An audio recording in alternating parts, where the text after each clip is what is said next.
We're living, and I just want to bring this to our current moment, because what we're seeing here in the US is one side sustaining a really powerful and potent ideology, whatever you want to call it, wokeness, the successor ideology, the notion that liberalism is over, and that the goal of achieving a more socially just society is self-evidently good, and that if we use the power of the state to enforce that, so be it, and we will re-educate people in this new religion, and we will insist that it is the basis of all education in public schools and indeed in universities.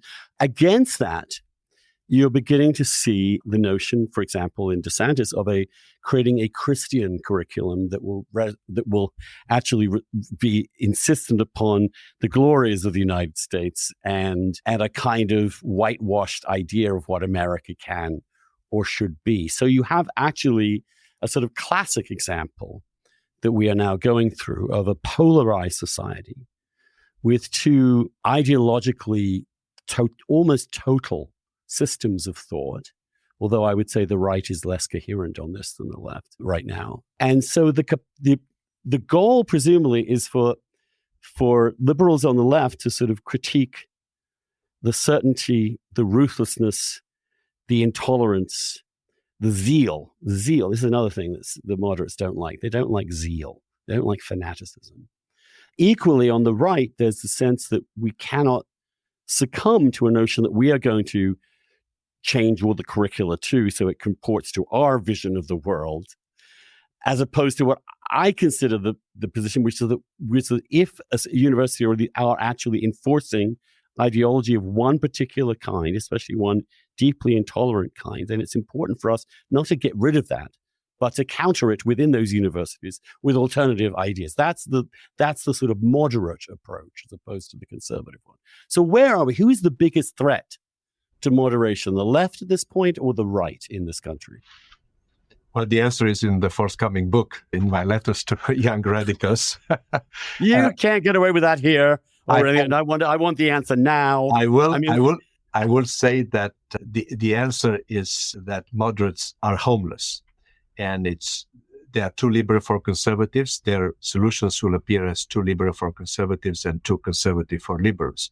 I think that it's important to acknowledge that there is a core set of values that define what liberal society and open society is and is worth fighting for, from the rule of law to political pluralism, free speech, open contestation, freedom of movement, and so forth, that are under attack from both sides of the political spectrum today.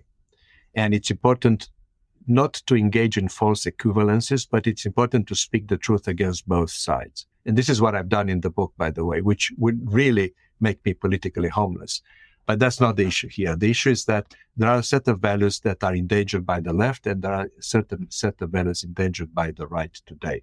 And I think that the moderates should carve out, not necessarily middle ground here, but should carve out a space in which they join forces and speak out the truth to both sides. Whether or not they want to hear that truth, it's another question. But I think it's our duty, and I speak in a plural here, to speak the truth to both sides. And it seems to me that there are, let's say, dangerous elements on both camps. And I think that cancel culture is real, but it's not only on the left, it's also on the right. And this is a truth that must be said clearly. The type of politics that conceives of politics as a warfare should be denounced on both sides. The search for moral clarity at all costs, the abandonment of objectivity in the name of moral clarity. You can't have objective journalism today because you need journalism in search of moral clarity. That is something that moderates oppose. The type of moral crusading we can't afford losing. This is an existential threat. The other side is an existential threat to our camp. That mentality must be opposed. And you saw that, for example, with a famous essay written in 2016 by Michael Anton, Flight 93 election. That essay, I think, illustrates for me the dangers of this politics of warfare taken to the extreme. yes, the stakes were high, but they were not high to the level of a Flight 93 election. And I think that the left has kind of borrowed a little bit of that rhetoric as well. So now we are locked in two camps, declaring the next elections to be the Flight 93 election, which is now or never. So that's a great danger when we reach that level. And your opponents are not just wrong or mistaken, they're also a force for evil, which has to be countered, or that America will be gone for good if we vote for them this time. Democracy will be over. And of course, when you're up against, this is the trick, this is the psychological difficulty of this, is that when you're up against fanatics, it feels as if a yes, but position is a lot weaker than a fuck no position.